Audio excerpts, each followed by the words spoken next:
Assalamu alaikum students, how are you? I hope you will be fine. Students, today I will teach you English modal verbs may and might.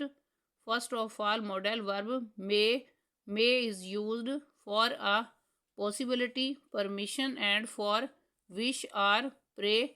may को इम्कान, इजाज़त और ख्वाहिश या दुआ के लिए इस्तेमाल किया जाता है। फॉर एग्ज़ाम्पल, हो सकता है आज बारिश हो। इस सेंटेंस में पॉसिबिलिटी यानी इम्कान को ज़ाहिर किया गया है। इस सेंटेंस को इंग्लिश में इस तरह ट्रांसलेट किया जाएगा, it may rain today. Next example, क्या मैं अंदर आ जाऊं। इस सेंटेंस में परमिशन यानी इजाज़त को ज़ाहिर किया गया है। इस सेंटेंस को इंग्लिश में इस तरह ट्रांसलेट किया जाएगा, मे आई कम इन। नेक्स्ट एग्जाम्पल, खुदा करे आप लंबी उम्र पाएँ। इस सेंटेंस में प्रे यानी दुआ दी गई है। इस सेंटेंस को इंग्लिश में इस तरह ट्रांसलेट किया जाएगा, may you live long. Next modal verb might. Might is the past form of may. Might may की दूसरी फॉर्म है। It is use to show possibility in past.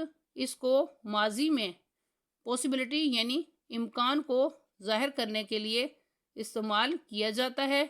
It can also be used in present, past and future. इसको present, past और future में भी इस्तेमाल किया जा सकता है।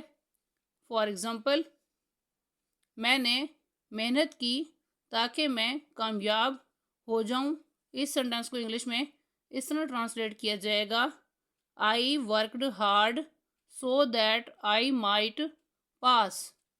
नेक्स्ट एग्जाम्पल, हो सकता है वो गलत हो। इस सेंटेंस को इंग्लिश में इस तरह ट्रांसलेट किया जाएगा, ही माइट बी रॉन्ग।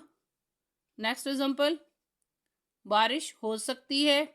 इस सेंटेंस को इंग्लिश में इस तरह ट्रांसलेट किया जाएगा, इट माइट रेन। स्टूडेंट्स, आज का लेक्चर यहाँ कंप्लीट हुआ। I hope you will be understood this lecture. Okay, Allah Hafiz.